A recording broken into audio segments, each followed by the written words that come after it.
दोस्तों, आपने कभी एक ऐसे इंसान के बारे में सुना है जिसने बिना थके बिना हारे लगातार 12 साल मेहनत की हो, और वो भी बिना पैसे के, बिना तनख्वाह के।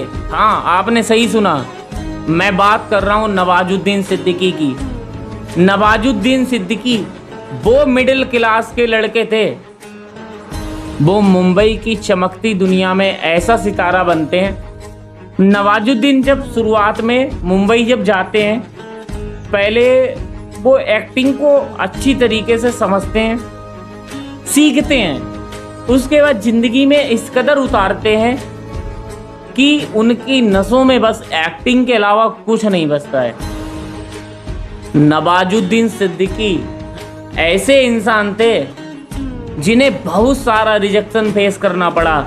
जैसे किसी भी ऑडिशन में जाते तो उनसे बोल देते थे कि तुमने अपनी कभी शक्ल देखी है। हाँ, ये बात सीधे नवाजुद्दीन सिद्दीकी से लोग बोलते थे कि तुमने अपनी कभी शक्ल देखी है। चले आए हीरो बनने, तुम्हारी शक्ल भी है, कालिया बोल देते थे। बहुत सारी उल्टी बातें उनसे बोली जाती थी, लेकिन नवाजुद्दीन सिद्दीकी हंस के वो बात टाल देते थे और मन में ठान लेते थे कि ये मेरा वक्त खराब है, मैं नहीं। क्या? ये मेरा वक्त खराब है, मैं नहीं।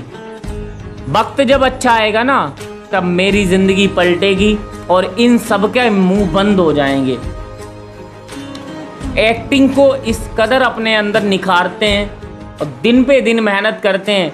कभी कभी हताश निराश थोड़ा बहुत होते थे तो अपने घर पे जब बात करते थे तो उनकी माँ बोलती थी कि बेटा चिंता मत करो, 12 साल में कूड़े का भी दिन आता है। तुम तो एक इंसान हो, अपने आप को बदल सकते हो। ये चीज़ें अपने आप को बदल नहीं सकती हैं, अपने आप को अपडेट नहीं कर सकती हैं, लेकिन तुम अपने आप को निखार सकते हो, अपने आप को बदल सकते हो। और ध्यान रखना, तुम्हारा भी एक समय आएगा। बस बेटा चिंता मत करो, तुम कंटिन्यू लगे रहो। तो इस तरह की जब माँ उनकी ऐसी इस तरीके से बात बोलती थी ना कहीं उनके अंदर एक नई आस जन्म लेती थी और वो अपनी ज़िंदगी में और आगे बढ़ते थे। ई मूवी में उन्होंने रोल किए और ऐसे से रोल किए, कभी मार खाते हुए, कभी कुछ साइड रोल मिलने लगे धीरे धीरे। भीख मांगता हूँ साहब, बहुत ही गरीब आदमी हूँ, खाने को भी पैसा नहीं। लेकिन जब उनकी एक्टिंग दिन पे दिन निखरती गई, उसके बाद जो है सन 2012 में किंग ऑफ वासेपुर मूवी आई। उसके बाद उस मूवी के द्वारा उनकी ज़िंदगी में एकदम उछाल आया और उसके बाद उन्होंने पलट के कभी नहीं देखा। दिन पे बाप का, दादा का, भाई का, सबका बदला लेकर तेरा पैदल the mountain man Dashrath Manjhi के ऊपर एक मूवी आई उसी टाइम पर सन 2012-13 में ही। हम तो ये कहेंगे कि भगवान के भरोसे मत बैठिए, क्या पता भगवान हमरे भरोसे बैठा हो।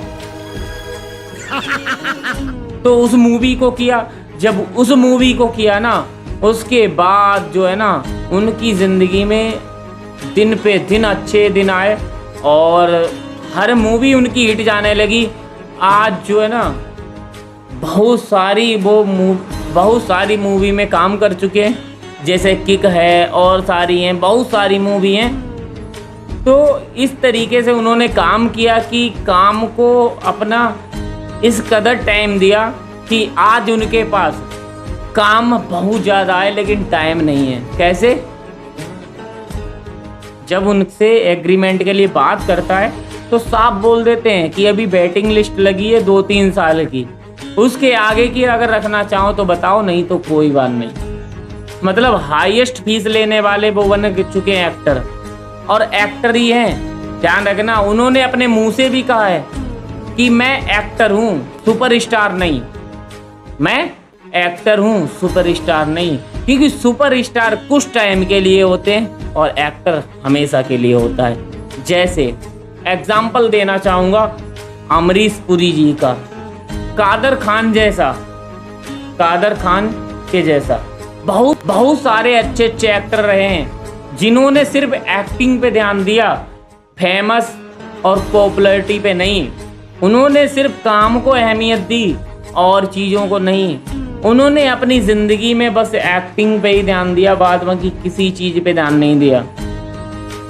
तो इस कदर अपनी ज़िंदगी को नवाजुद्दीन सिद्दीकी ने बदला। एक मिडिल क्लास का लड़का आज अरबपति है। क्यों?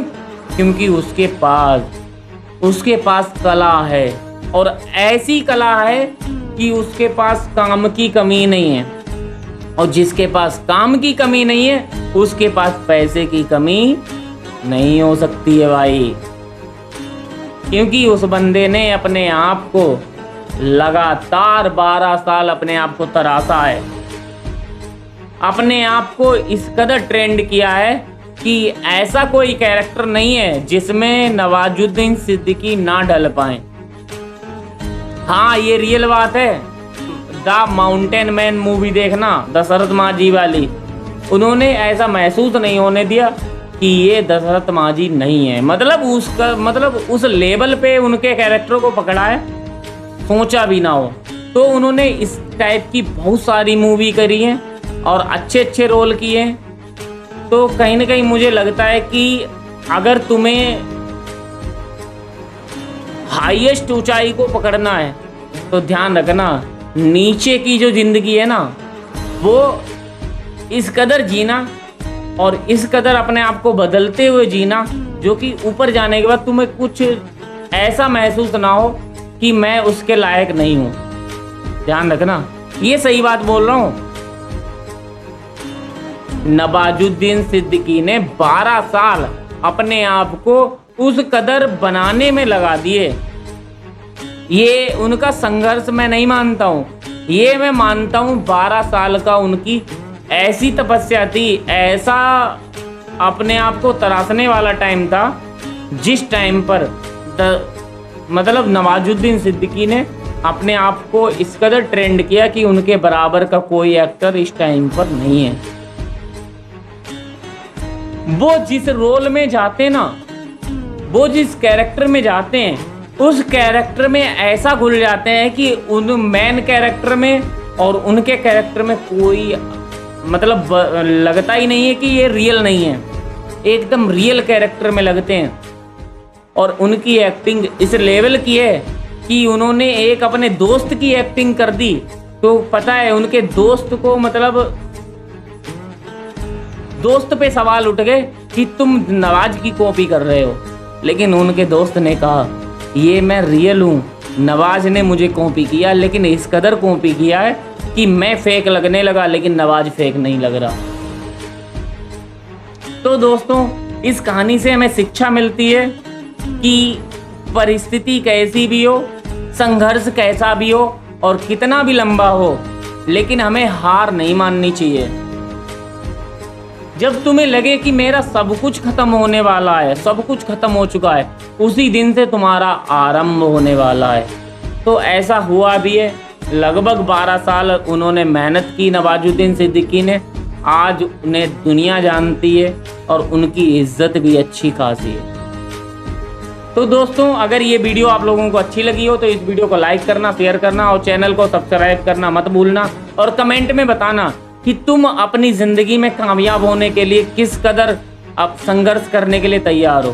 तो मिलते हैं अगली वीडियो में, तब तक के लिए best of luck. Thank you, all the best, जय हिंद।